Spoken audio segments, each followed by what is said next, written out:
Hello for one Sour Grap Society, Sour Gaming Society, and now the SVS, Sour Viewing Society, though I do not believe we will be sour about this particular viewing experience. Um, wow. Let's see who's here in the chat. Tim Beatty is here. Will McLean is here. POE is here. Kevin Steets. Michael Dammit.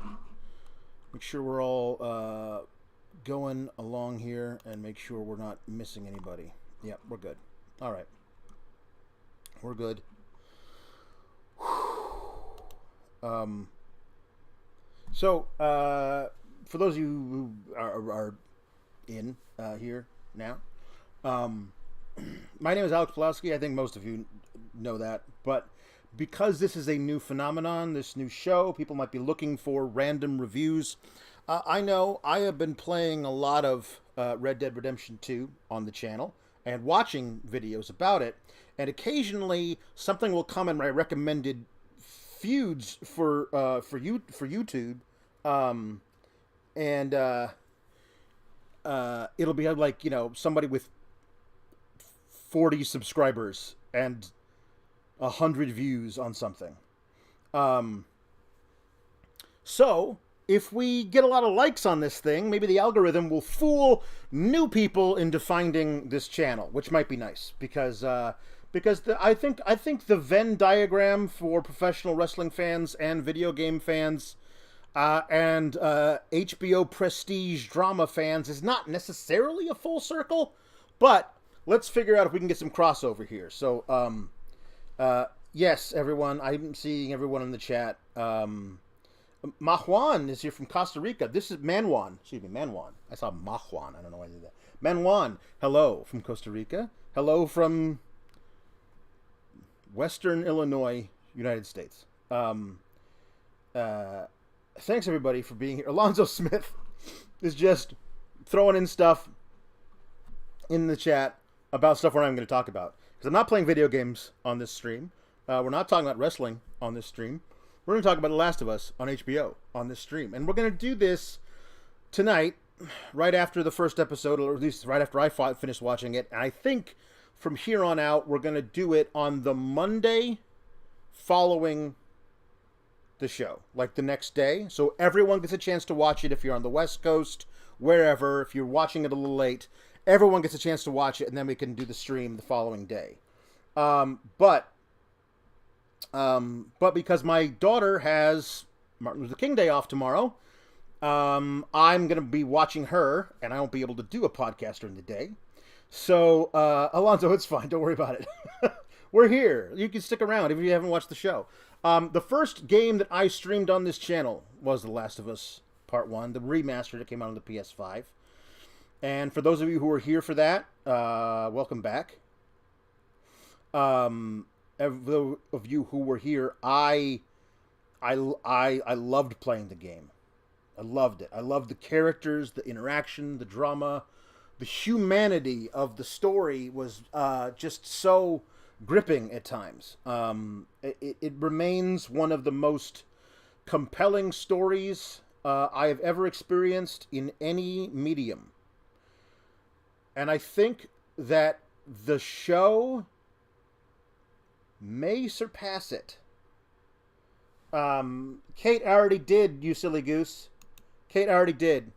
I tweeted it out. I tweeted out the link.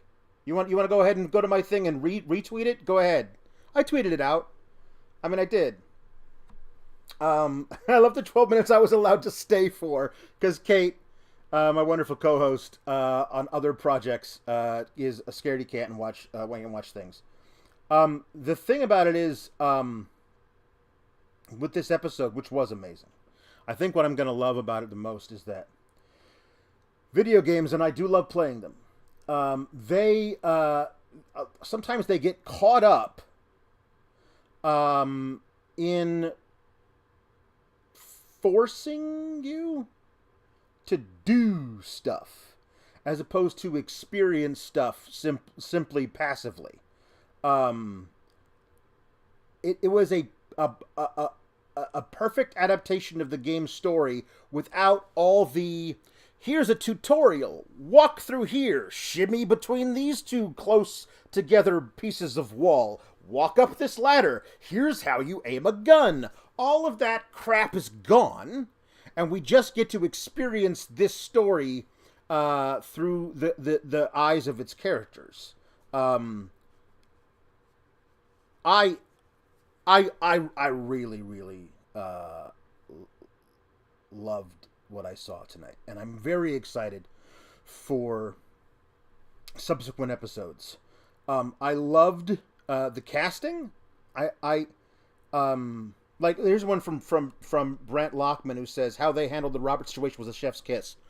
There's a thing like in the game, and I'll talk more about this this particular phenomenon. I think I don't know if we're gonna go like a beat by beat through the whole thing. I'm gonna try and keep track on the chat here with what people want to talk about. But Brent says how they handled the Robert situation was a chef's kiss. Yes, Robert, a character from the game, you literally like torture him to death in the game.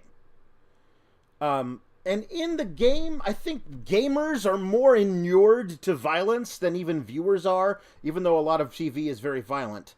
Like, just the idea of, I don't know if we can root for Joel after he, like, brutally breaks a man's arm to get him to talk, and then, while he's completely unarmed and helpless, Tess, in the video game, shoots him in the face. And it's hard, maybe, to root for somebody like that in a TV show. And it just allows you to, like, experience the demise of Robert, and also a separate scene of Robert in the TV show that isn't in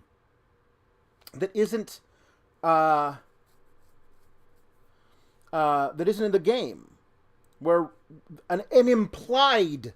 This is what I love, and I'm apologize. I'm ADHD, stream of consciousness. I'm gonna be all over the place, but I love that there are a bunch of scenes in the premiere already that are implied by the story of the game but never shown to us. For example, the first time we ever see Tess in the game, she walks into the shared apartment with her and Joel, and she's been beaten up, and Joel reacts to it. He puts some ice on her face, dresses a wound, whatever. She says, I would jump by Robert's guys. In the show, we get to see the immediate aftermath of her being jumped by Robert's guys, in which Robert is sweating her in an interrogation, but really wants her to, like, he doesn't want to kill her. He doesn't want to, like, hold her prisoner. He just wants her to promise that Joel's not going to fuck him up. And she gives him that promise, although she was lying. And then we see that dovetails immediately into a Firefly attack with a car bomb that blows up right outside the room that they're in. Like, all of those things are implied in the story of the game, but also then delivered to us in the show. I really, really loved it. Yes, Cinebay saying that I remember Alex getting annoyed with Ellie's inability to swim. It was just a mechanic the game overused. Like, hey, here's a puzzle you have to solve. Joel, go swim over here and get a pallet that happens to be floating, and then bring it back to Ellie so she can stand on it while you push her through the water. So and you did that like 5 times through the game. Guess what? I don't think the TV show is going to make us watch that 5 times. They might make us watch it once, I think, as an Easter egg for fans of the game. But I'm totally on board with all of this.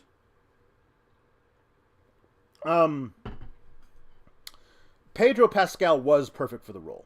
I'll admit, like, I'm a big fan of The Mandalorian. But I never watched Game of Thrones. Never watched Narcos. It is one of those things where, like, this is like the first TV show that I have watched the premiere of on the night of the premiere in I don't know how many decades. Like, it's been a long time that I have gotten in on not how many decades. I watched the premiere of Better Call Saul on the night it aired. Subsequently, about 3 seasons into it, I missed like the first 6 episodes of like season 4 and haven't ever caught up. So I guess I'll have to do that at some point. But like, it's very rare that I jump on board really early with the show anymore. I just don't have the consistent time to do it. But no, I didn't watch Game of Thrones. I did not watch Game of Thrones, Kate. I didn't do it. Trones is the mobster way to say it. Hey, I didn't watch Game of Thrones. I did not do it. I didn't watch Game of Thrones. I didn't watch Narcos. I was aware of Pedro Pascal because those shows are so ubiquitous. You kind of figure everything. I know what happens to the Viper. I've never seen Game of Thrones. I've seen scenes from Game of Thrones because it was friggin' everywhere. That's one of those things where, like, it was like 3 years into Game of Thrones, I was like, one of these days I'm going to have to binge watch Game of Thrones. And then the final season happened, and I was like, do I really want to binge watch all of Game of Thrones if the final season sucks so incredibly hard? And I don't know, maybe I will eventually, but I just never got around to it. Anyway, we're losing the plot here.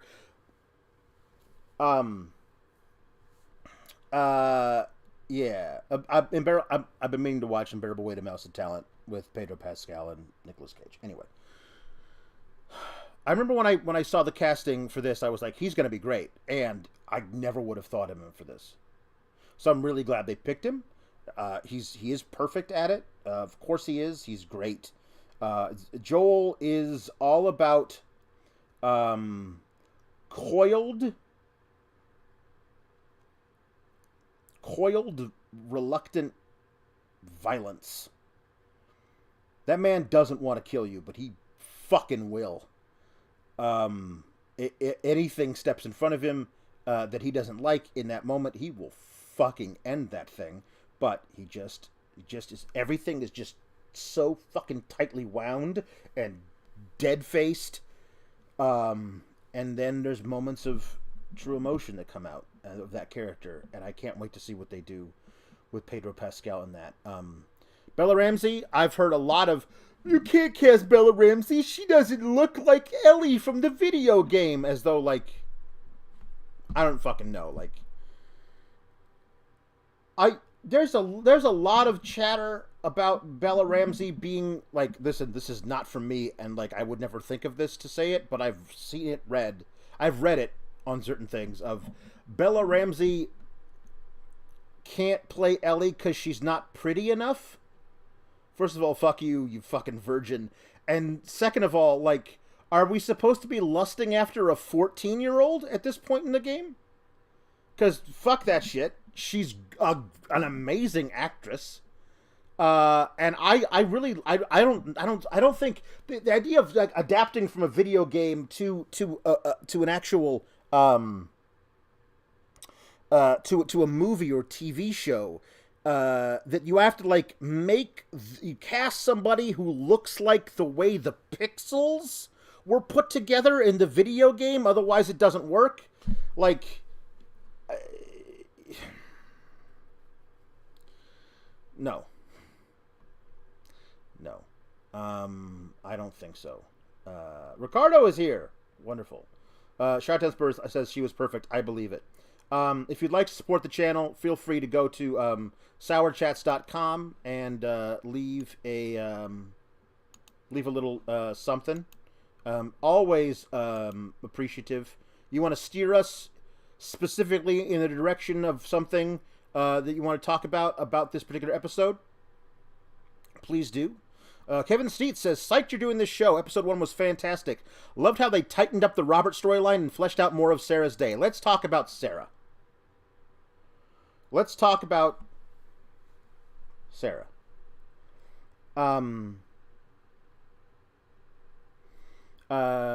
girl who played Sarah is the daughter of Tandy Newton. She looks exactly like Tandy Newton.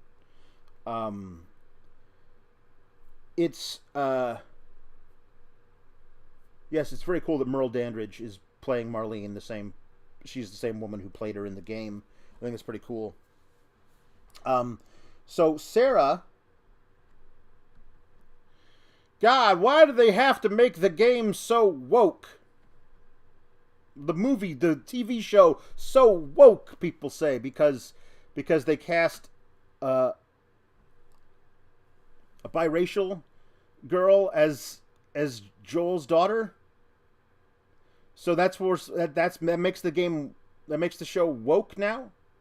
I love it. I love that we're it doesn't matter. We never get the chance to actually meet the Ricardo the ODV says just sending a little love. Haven't watched it yet. Ricardo, you got it, man. It's great. It's great. I would say with a lot of stuff, I usually hold off and binge watch stuff. But with this, I think it's appointment viewing. I really do. Nico Parker, I think is the name of the actress who plays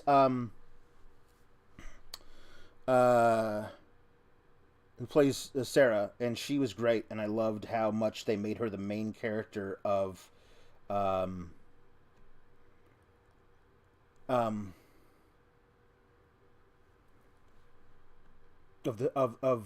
beginning of the thing, because if you never played the game, you don't know the story of the game, all you know is this is a show on HBO from the guy who made Chernobyl. I'm going to watch it because I watch every prestige drama on HBO. That's who I am, right? And you go into this not knowing anything. You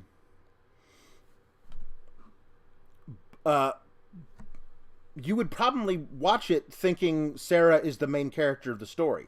Or her and her... It's going to be about her and her dad. Especially with the way that they fleshed out her character and they allowed her to discover that the next door neighbor was a zombie, as opposed to that zombie in the game busting through... an infected, busting through the sliding glass door in the game, and Joel has to shoot him. It's a very different thing. It's a really, really cool thing.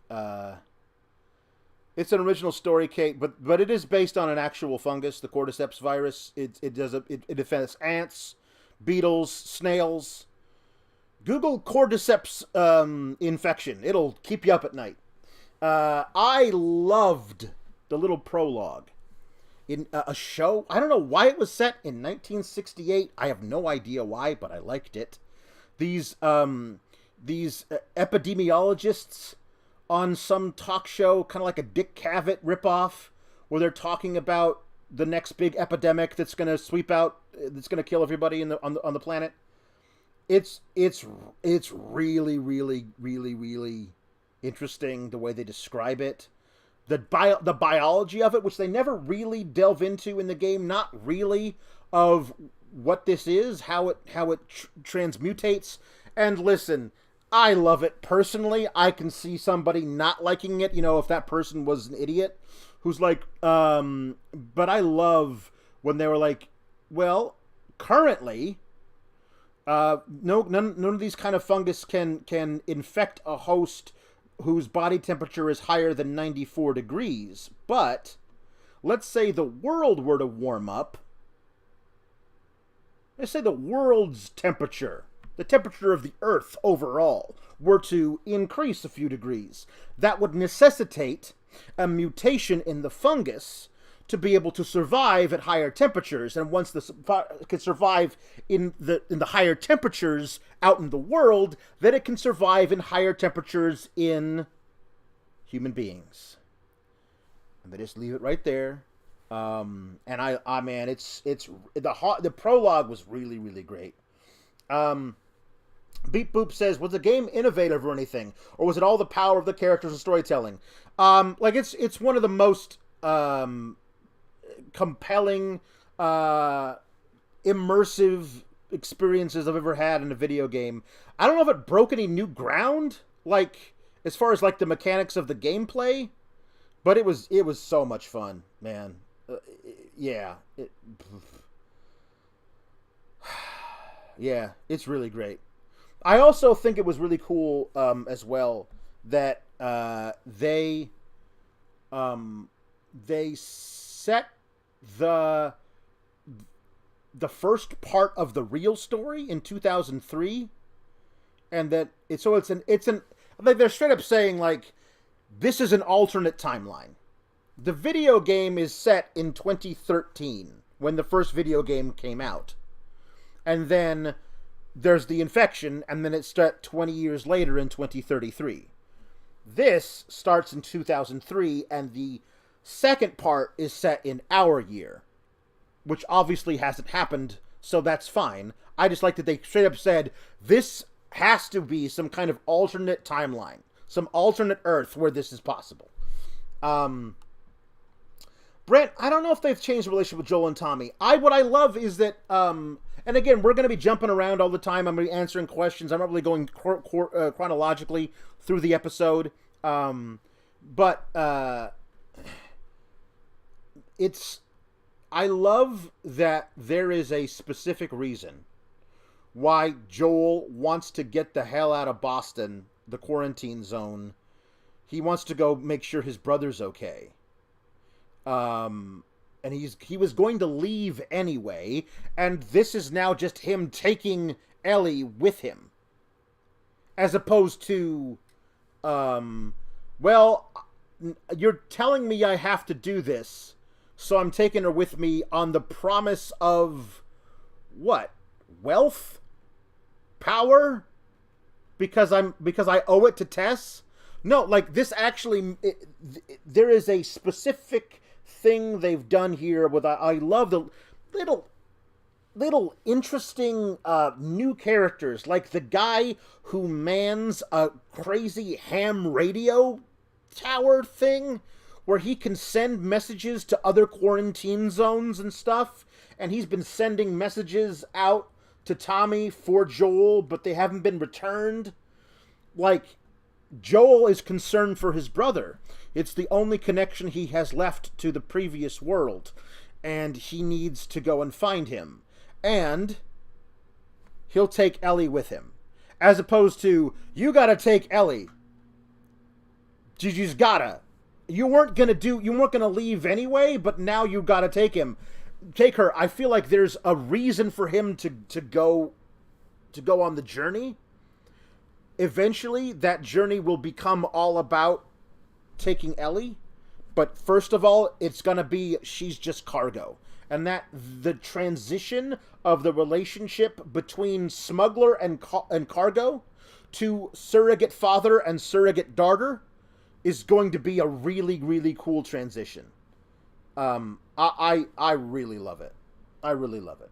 Ricardo, please, yes, hit the like button. I can't see right here how many people are watching, but I hope it's a lot. Please hit the like button. It's really going to help out the. I'm going to do a review of every episode, so maybe we'll get people trickling in who want to hear more about this show. Yeah, it's really great. Yeah, I really, really love it. Yeah, Tommy and Joel were estranged in the game. But they weren't always. They weren't always estranged in the game. What it appears as though that Joel and Tommy's estrangement is more recent in the TV series than it was in the game. Yeah, there's a different level of estranged in the game than there is and I like it. I like it being more immediate. I like that. It makes it feel more urgent.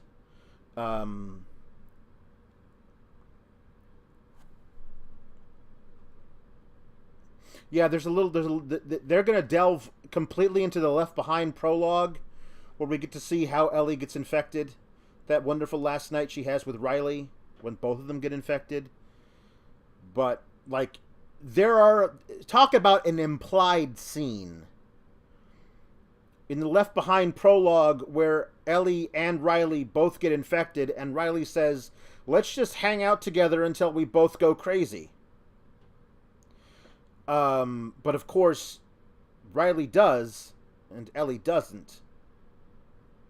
Which probably implies that Ellie has to kill her friend and the girl she's in love with, Riley. She has to kill her to survive.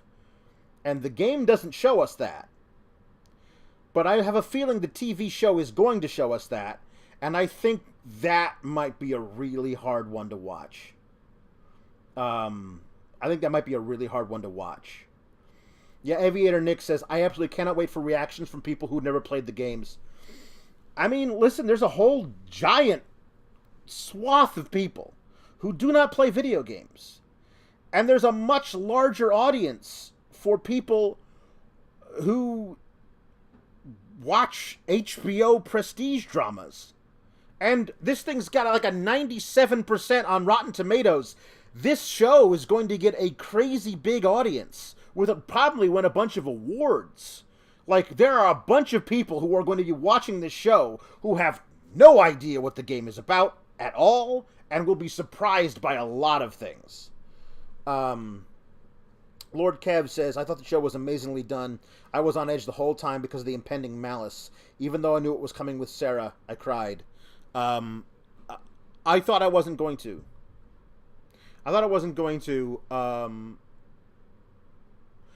Let's talk about how they did Sarah's day, where it went from normal to totally not normal, where she went and she got the, she got the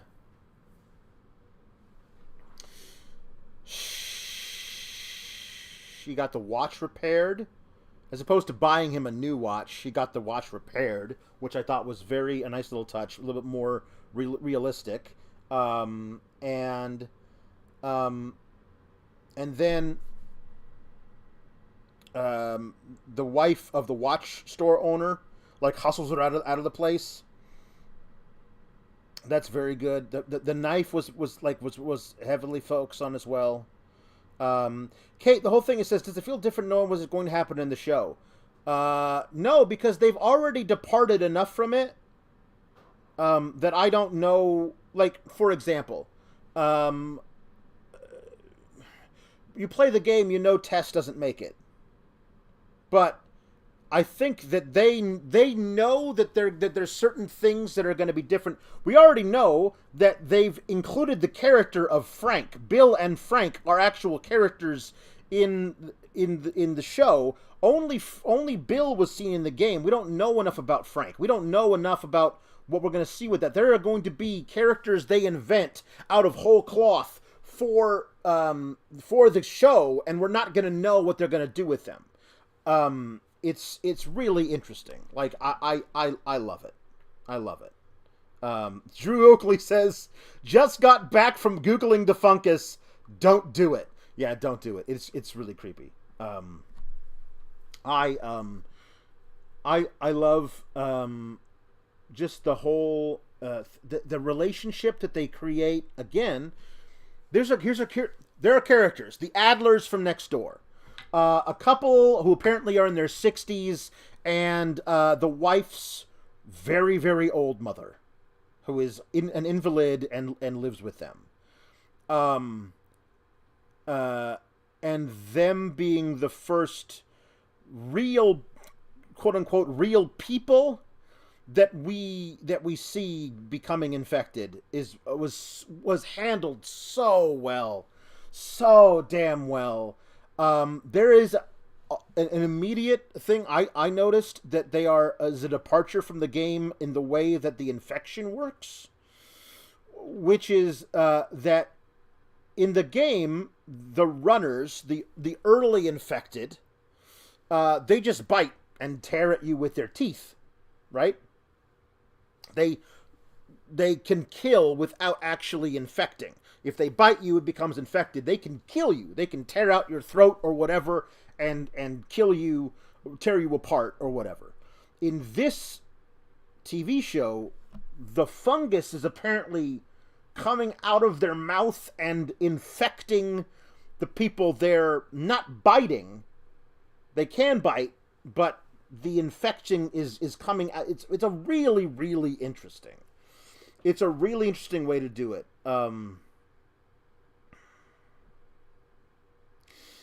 Yeah, there's also Brent says, now I'm wondering if we'll see characters only mentioned in the notes we find all around. God, I need a bottle episode. Just a bottle episode, one of those ones where the story is entirely included within this episode and doesn't venture out. I need to see Ishmael. The character from that we find all the notes from in the sewers outside of Pittsburgh.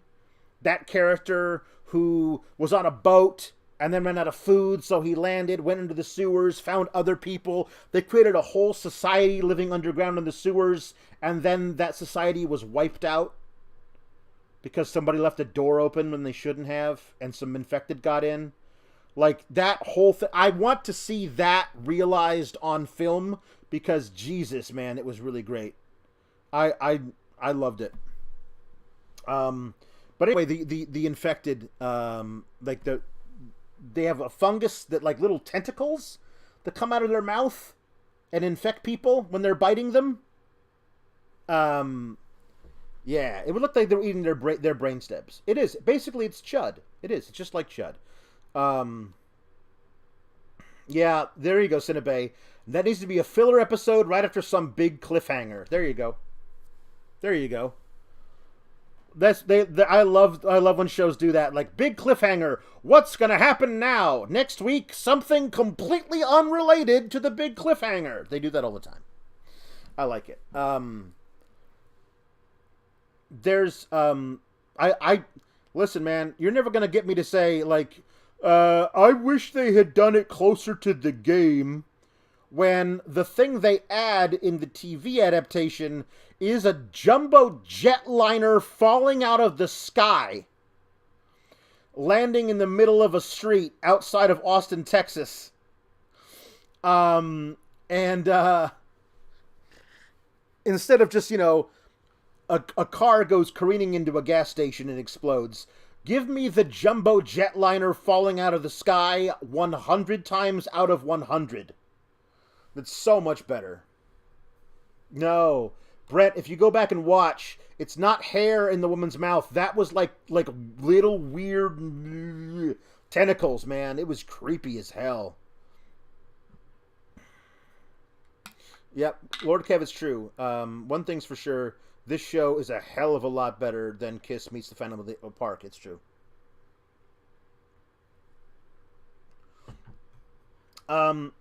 No, that's true. Like, Dave, you can just wait. You can wait and binge watch it. Get a 2-week subscription. Create a new email. Use that email to get yourself a free 2-week trial or whatever, HBO Max. Binge it like that, and then cancel before the trial period's over. And then after you watch each episode, come back here and watch the replay of the stream. Yeah, you got Craig Mazin and Neil Druckmann working on this. It's going to be great. It's going to be great.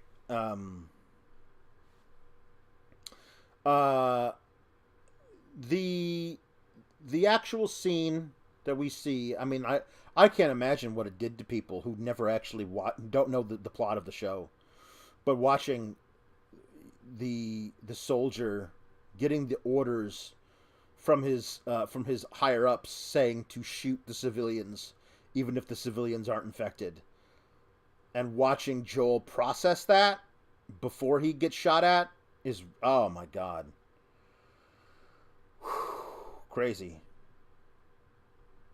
And then the way that Pedro Pascal and Nico Parker acted, her death was really, really affecting. I didn't think I was going to be affected by it, but I was. This is just, it was great, man. Brent watched it with people who'd never seen never played the game. That's crazy.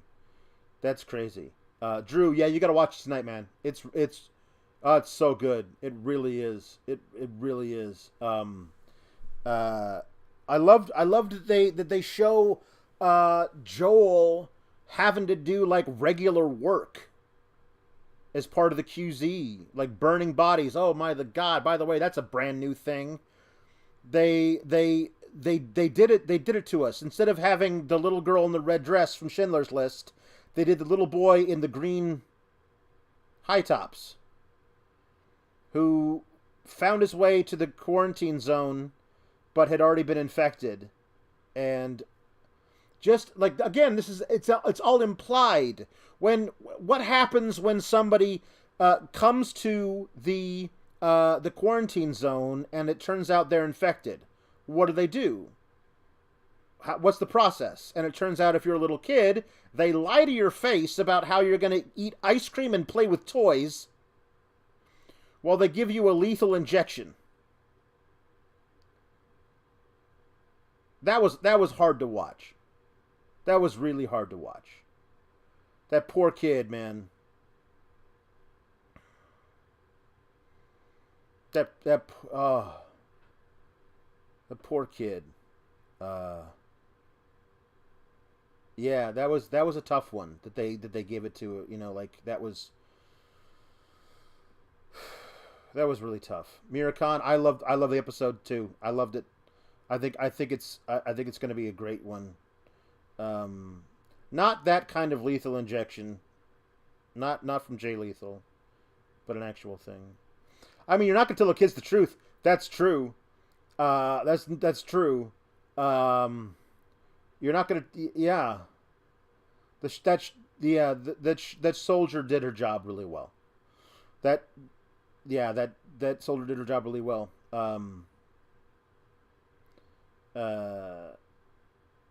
Look at the flowers. Yeah, Cinnabe. Look at the flowers, and we'll shoot her in the head. Listen, bullets cost a lot of money. You know what else costs money? Oxycodone or hydrocodone or whatever. We get to see a really cool. Again, it's an implied scene. How does Joel get the leeway to do the stuff that he does in the quarantine zone? Well, he smuggles in drugs for the soldiers who are there. It's a really, really great little realization of how it works. That the guy pays for everything in ration cards, and some cigarettes. I think they're marijuana cigarettes, some joints, and gets like a baggie of like 10 pills of oxy or whatever. And Joel mentions, like, yeah, I guess it would be really hard to sleep after killing so many people. It's a really, really, really great scene between the two of them. And I also, this is the kind of thing that they do that's really smart. Get Pumped says, okay, I'm busy and never played Last of Us, don't have HBO. Here's a like, have a good one. Thank you, Get Pumped. Hey, everybody, come on in. Drop a like and leave if you've never played the game and don't know the show. That's great. Yeah, no, Brent's true. I'm a PSW in training, and we just did a palliative care course. They absolutely tell us never to tell children the truth of their condition if their parents ask us not to. Oh, absolutely. I get it. I think what she did was absolutely correct to do it. But it was still haunting that we knew the truth while she was doing it. Yeah. Yeah.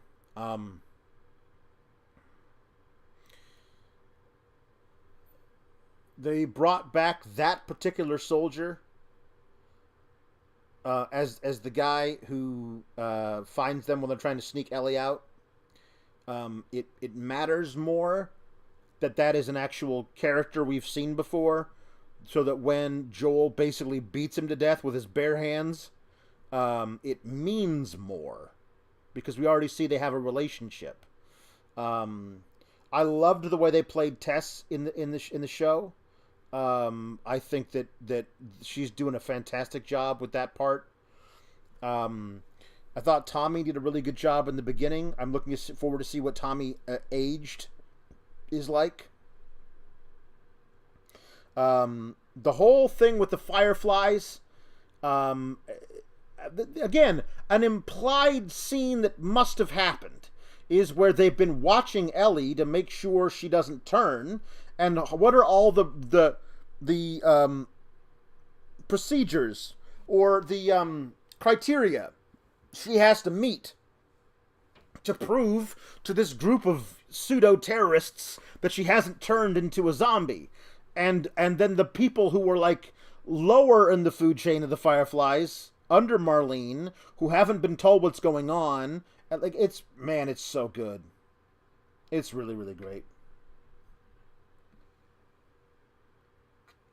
100% likes on this. Thank you so much, man. It's so great. Thank you. The questions to see if her brain isn't rotting away. Yeah, all of that. It was so excellent. And this is where Bella Ramsey really gets to shine. She really gets to shine as Ellie here. We get to see all immediately when she counts to 10 and goes all the way, 1, 2, 3, 4, 5, 6, 7, 8, fuck you. So Ellie, it's perfectly written for her. Hello, BFR. Good to see you. Scruck told me too. I'm very excited for the rest of the show. I'll tell you. I'm very intrigued to see how they space the episodes. There's also one thing about it that has always bugged me is the wrong term for it, but I found very interesting and kind of frustrating.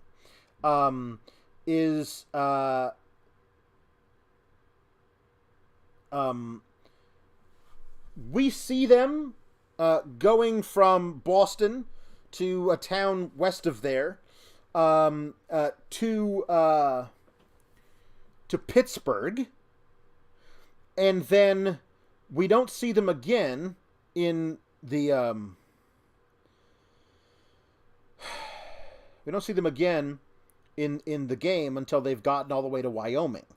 That's a long ass way.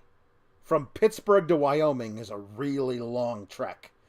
And I thought, well, there's a lot of stuff they must have had to deal with along the way from Pittsburgh to Wyoming. I hope this show gives us at least an episode of them trying to get from Pittsburgh to Wyoming. There's a lot of stuff there. They'll do a lot of really good stuff. Yeah, it's going to be excellent.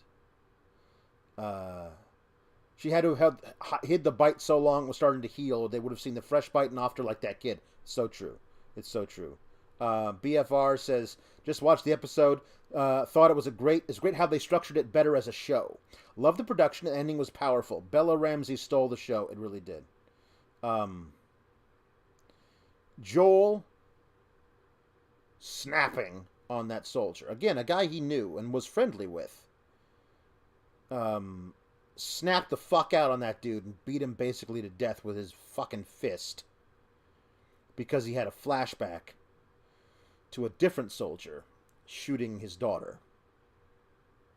At least that's the way it seemed the show to be showing us. And then they head out into the world, and it's one of those things of like I didn't register how creepy the outside world was gonna be in the show because I've already played the game, so I know about the towers in Boston, the towers, the skyscrapers in Boston that are like leaning against each other, because that's a big part of the beginning of the game. But how much that would like that atmospheric the shot that they have at the end of the show, how much that would actually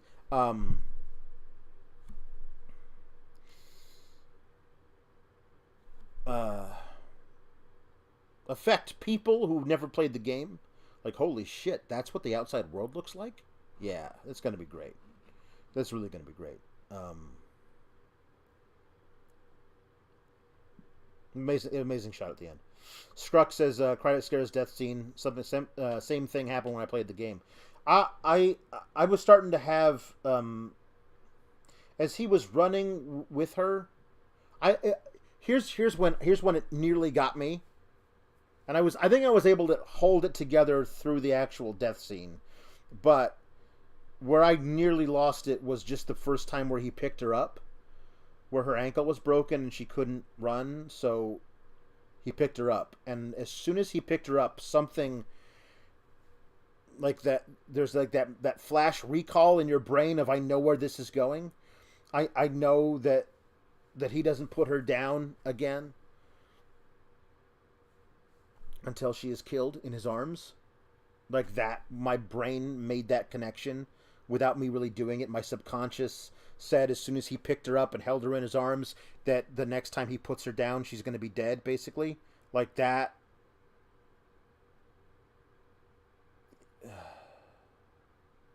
Yeah. With this clicker screaming into the night, yeah, it is going to be great. That was good.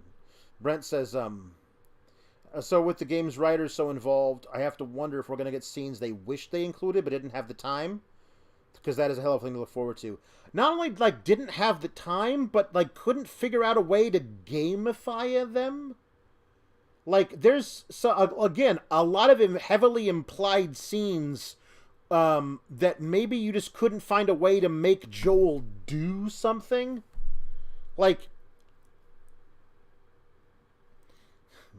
it sounds weird because it's just an odd thing I always think about is like, do you ever play a game where you're the hero, right? But there's all these people you have to fight and kill to get to the end of the game, and then you get near the end of the game, and like maybe there's like a stats thing that you can look up when you're in the game, and it's like number of people killed 1,420,000. Like it's like, how the hell? That's an exaggeration, but literally you will play a game and you'll look at it and you say like, I killed 14,000 people.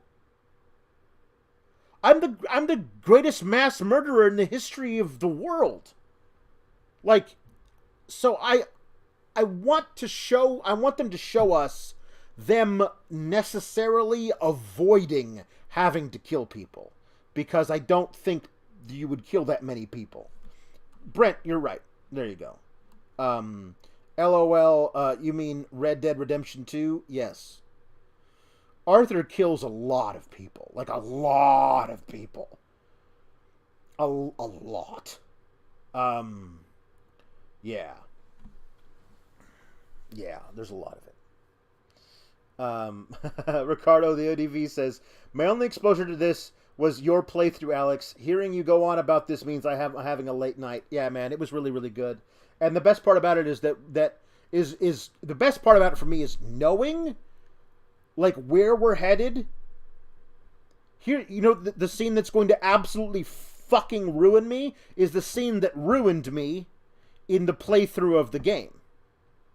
By the way, if you're here, spoilers. I'm sorry, spoiler alert. If you're here, you should have played the game already or watched this episode already. If you're here, the scene that's going to ruin me in watching the TV show is the same scene that ruined me while playing through it, which is the brothers. They meet in Pittsburgh.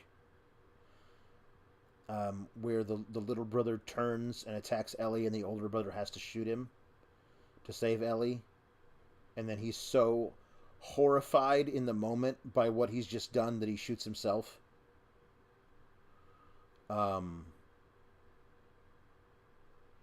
That's gonna fucking kill me. That's gonna fucking kill me, man.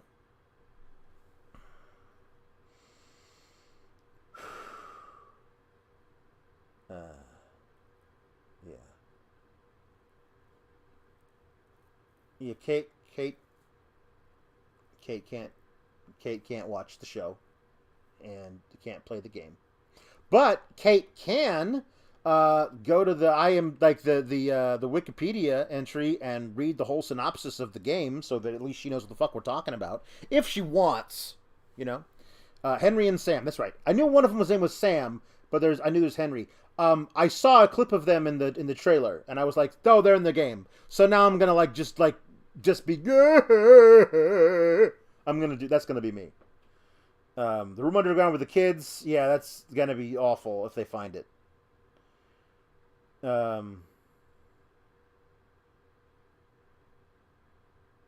Rolando says, based on this one episode, casting for Ellie perfect.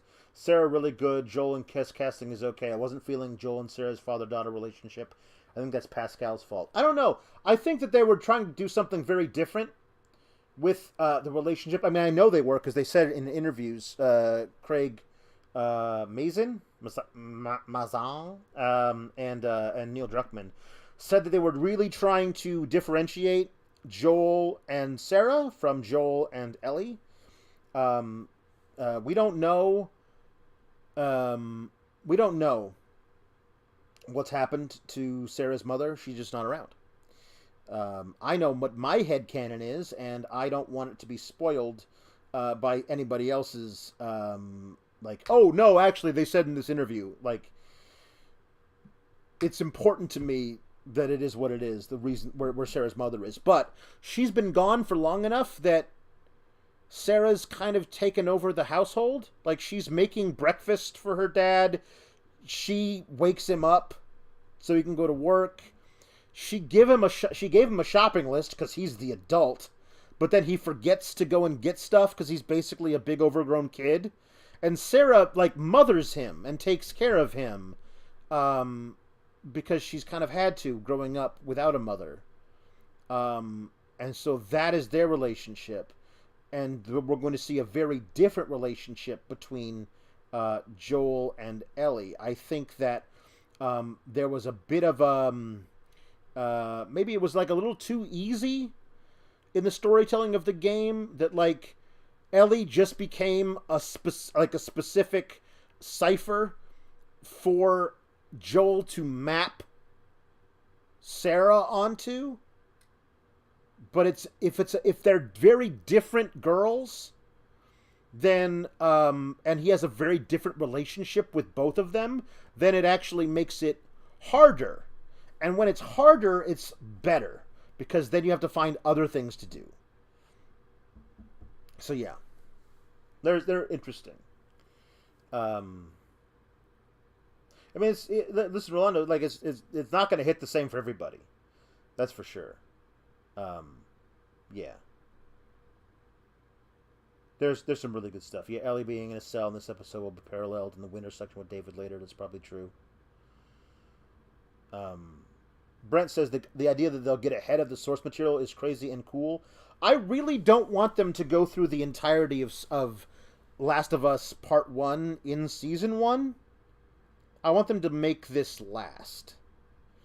I also feel like there's like 6-7 years between Part 1 and Part 2 of the video games.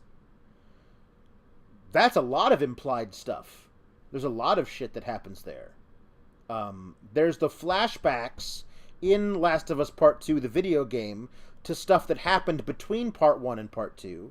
And I think that all of that can happen during a season where you handle other things around that as well.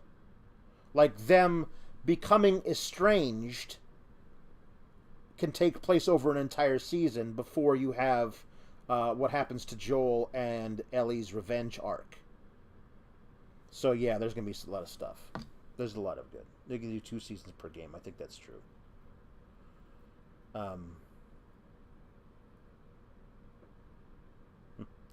Michael Dammit says, I never played the games.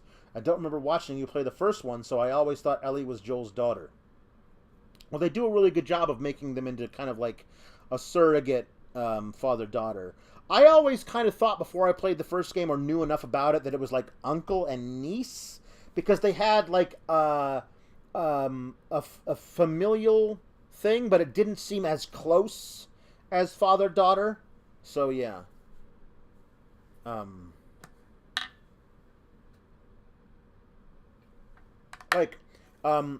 Apple Shy Jedi.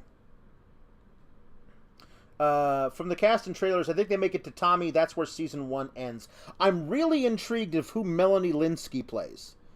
Melanie Linsky is an actress that I've loved for 20 years. She's recently got a lot of praise for her role in Yellow Jackets. Again, another show I haven't watched. But I know she's in it. I know she got a lot of high praise for it. She's been in a lot of things. She is in this. She looks like a fucking hard case. I don't know who she plays. I'm really excited for finding out who she is, what her part of the story is, and where we go with her. But she's, yeah, that's really interesting. I would love it if the cliffhanger between season 1 and season 2 is Joel getting his horrible injury where he's stabbed through the back with a piece of rebar when he falls off of that balcony. Maybe that's where they do it. I don't know. Yeah. There's a lot of stuff that you can do there.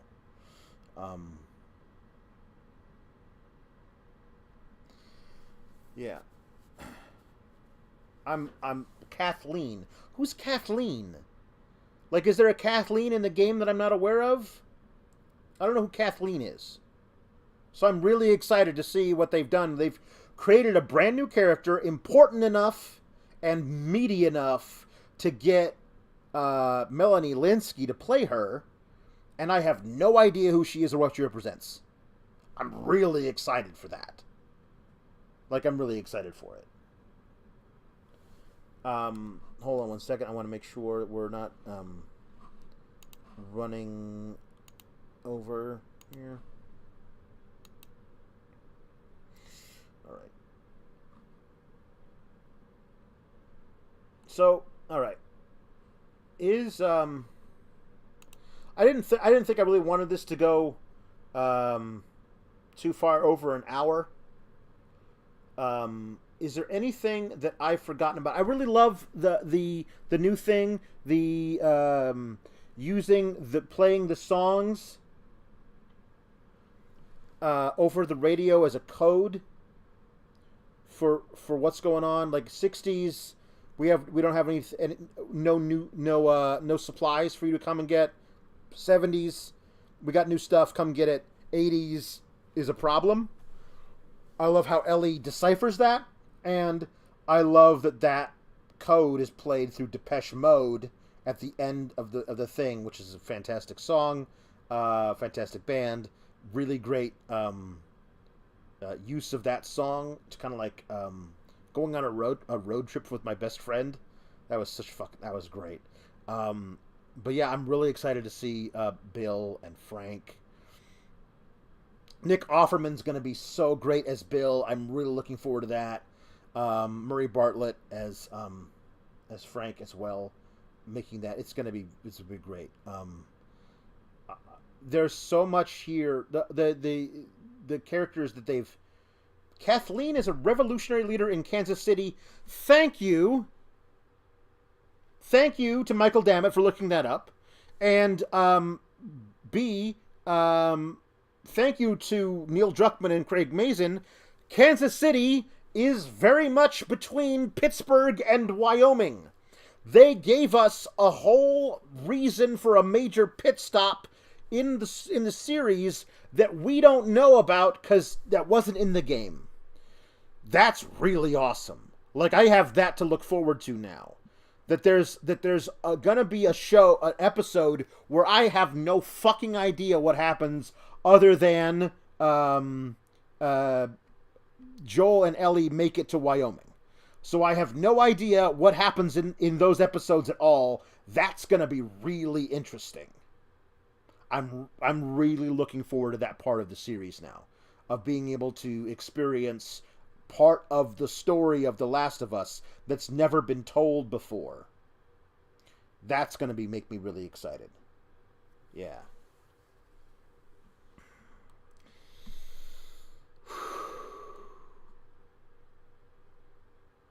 Yeah, they shouldn't get to Wyoming until the last episode of the season. I agree, Tim. I agree. I think that's probably a very good idea. There's a lot there. A lot of season 2 can be spent on Ellie being taken prisoner by David and stuff. But yeah, I'm very excited about a lot of this. So I think we're gonna leave it there, people, for the first episode anyway. Um, they did a lot. I can't say what a fantastic job they did with the first episode. Um, and they've done a lot with the series so far, even just so far, to make me believe that the actual story is going to surpass the story of the game, which I already think is one of the best ever. So I'm really, really excited about the future of this series. I'm excited about the future of this series on my channel. Every Monday, I'm gonna wake up, have breakfast, and stream this thing. Let's say noonish Eastern. Yeah, they would have to add some stuff, because if you strip away the game's playtime, the story content alone wouldn't fill a series. They've added so much stuff already. So much stuff already. It's going to be really fantastic. Thank you all for being here for the first of these. Come back next Monday for another one. And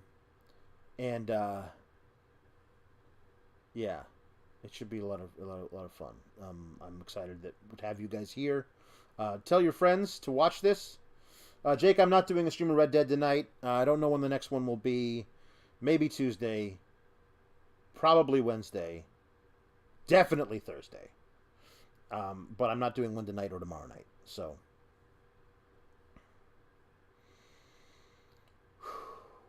Yeah, you never hear Riley's name until the last chapter. But Riley is it's a very important thing, and I like that they're going to use the flashbacks for it. Yeah. We're going to get more with her. A lot of flashbacks to how this happened. There's going to be a lot of good stuff. Yes, if you haven't left a thumbs up yet, please do. If you have friends who are watching the series, who are into it, let them know. Direct them here for their weekly recap stuff on YouTube. I'll try and make it as fun as possible. Maybe I'll have some guests. I don't know. No promises. But anyway, guys, please hang out with us on the future. Keep an eye on the channel for more stuff to go. Thank you, Patrick. Yes, I love talking about this stuff too. It should be a lot of fun. And we'll see you in the next one. Endure and survive. Always, all you got to do is endure and survive forever. I don't know that Linda will make an appearance in this particular review show, Jake, but thank you. Yeah, subscribe and set notifications. Tap that bell for notifications. Smash that like button. Good night, everybody, and we'll see you in the next one.